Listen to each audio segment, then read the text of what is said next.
Hello students. तो आज हम शुरू करने वाले हैं इंग्लिश की फ्लेमिंगो बुक का फर्स्ट चैप्टर, जिसका नाम है द लास्ट लेसन।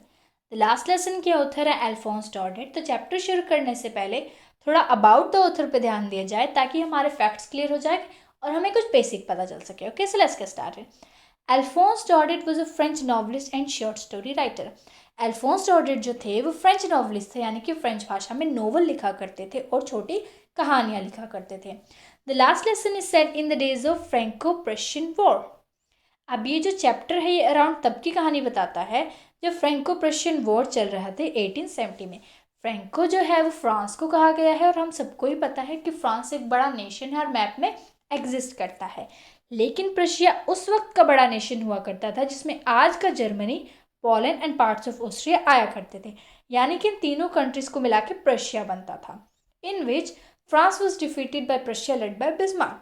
इस वॉर में फ्रांस हार गया था प्रशिया से और उस वक्त प्रशिया के चांसलर का नाम था बिस्मार्क, जो कि इस वॉर को लीड कर रहे थे और इस वॉर के लिए रिस्पॉन्सिबल भी थे। In this story the French districts of Alsace and Lorraine have passed into Prussian hands. अब देखो क्या होता है, क्योंकि फ्रांस हार जाता है प्रशिया से तो प्रशिया फ्रांस की दो डिस्ट्रिक्ट्स एल्सिस एंड लॉरेन को कैप्चर कर लेता है और कैप्चर करने के बाद ये ऑर्डर आता है कि एल्सिस एंड लॉरेन के स्कूल्स में सिर्फ जर्मन सिखाई जाएगी।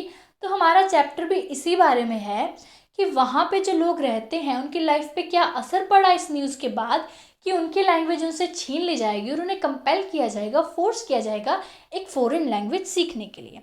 ओके, अब यहाँ से हमारा एक्चुअल चैप्टर स्टार्ट होता है और यहाँ से हमें पता चलता है कि चैप्टर एक छोटा बच्चा नरेट कर रहा है जो कि एक एल्सिस के स्कूल में पढ़ता है। Okay, I started for school very let that morning and was in great dread of scolding. अब वो यहाँ से अपनी कहानी बताना शुरू करता है और कहता है कि उस सुबह मैं स्कूल के लिए बहुत ही लेट निकला था, बहुत ही डरा हुआ था। ड्रेड का मतलब होता है very afraid of, specially because M Hamel had said that he would question us on participle.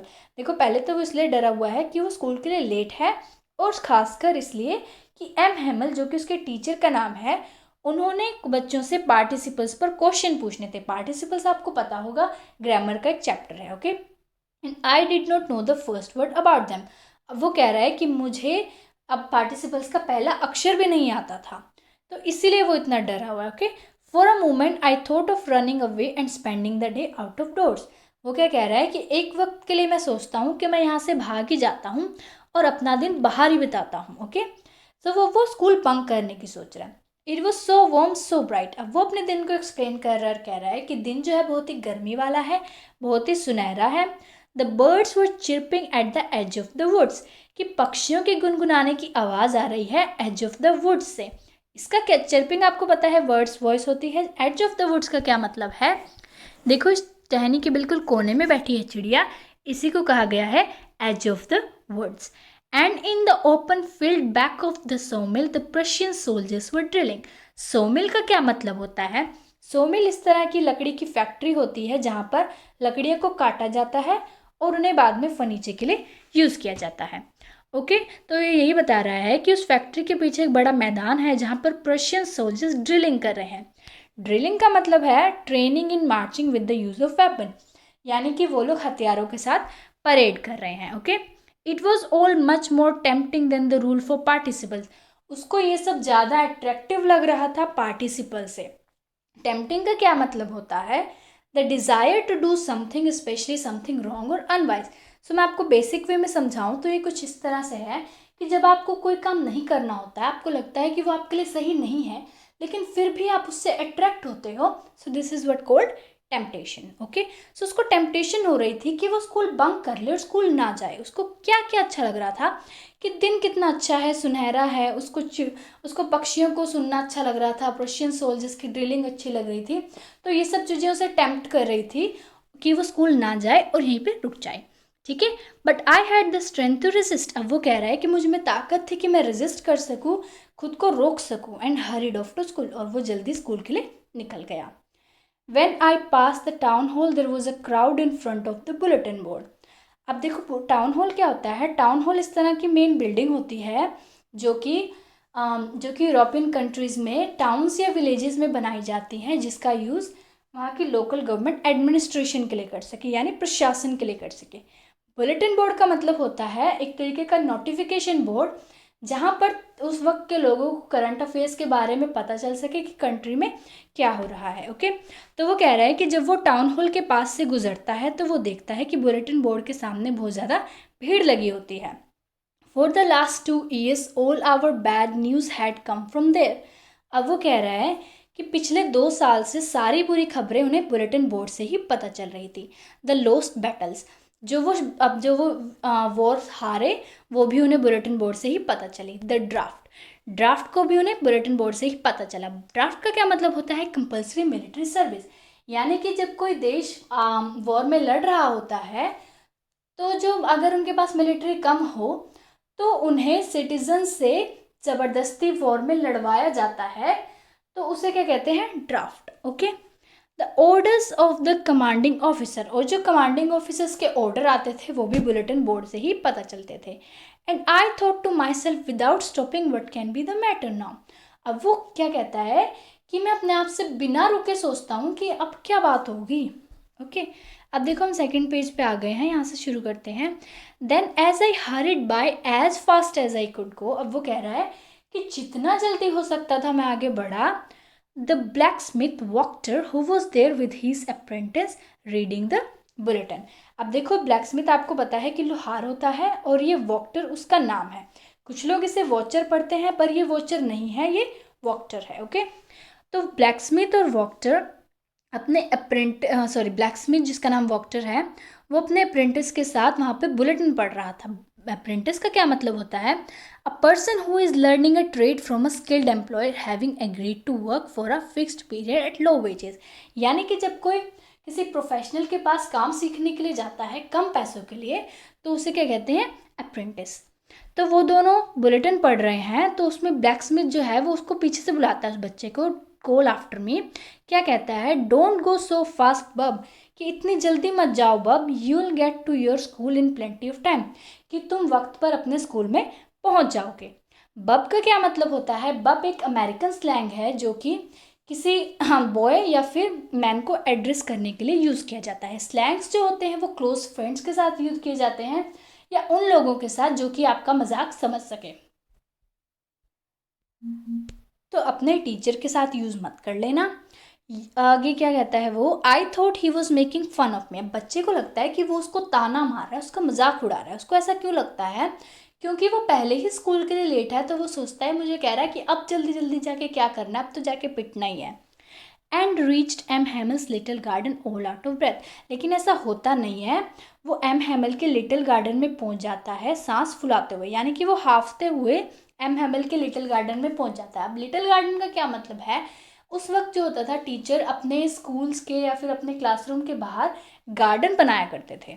Okay, usually when school began there was a great bustle. अब वो एक्सप्लेन कर रहा है कि स्कूल जो है यूजली क्या होता था, स्कूल में जब स्कूल शुरू होता था तो बहुत ज़्यादा शोर शराबा हो रहा होता था। तो ग्रेट बसल का मतलब होता है मूव इन एन एनर्जेटिक और नॉइजी मैनर। और मैंने आपको बताया नहीं, आउट ऑफ ब्रेथ का मतलब क्या होता है? हाफना, सांस फुलाना। Gasping for air typically after running so faster और आफ्टर एक्सरसाइज। ओके, अब देखो ग्रेट बसल का मतलब है मूव इन एनर्जेटिक और नॉइजी मैनर। तो वहाँ पे बहुत ज़्यादा शोर शराबा हो रहा होता है।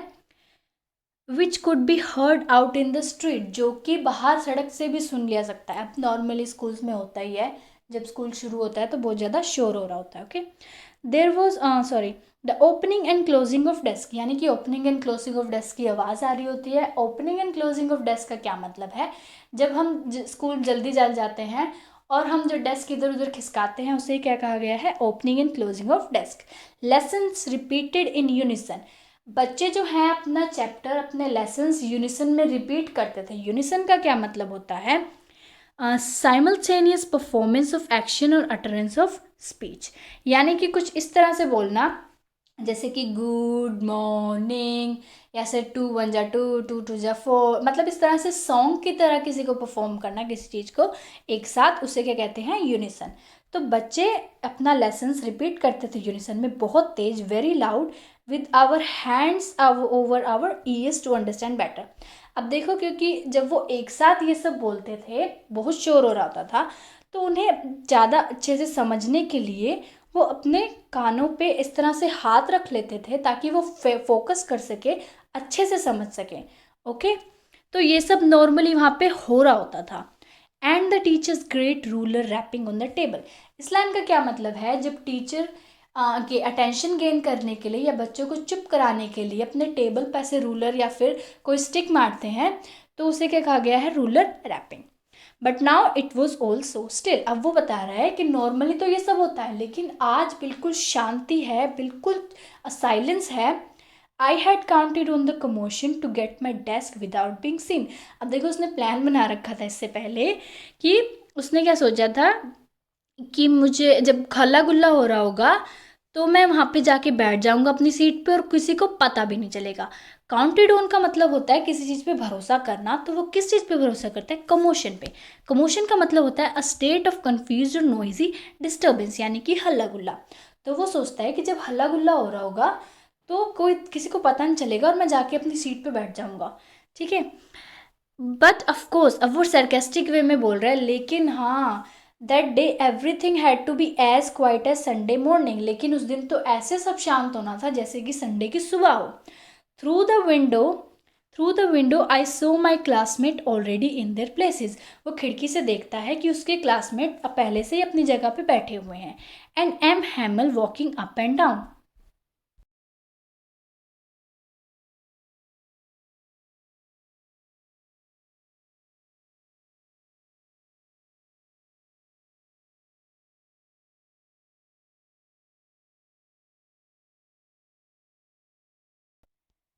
With his terrible iron ruler under his arm.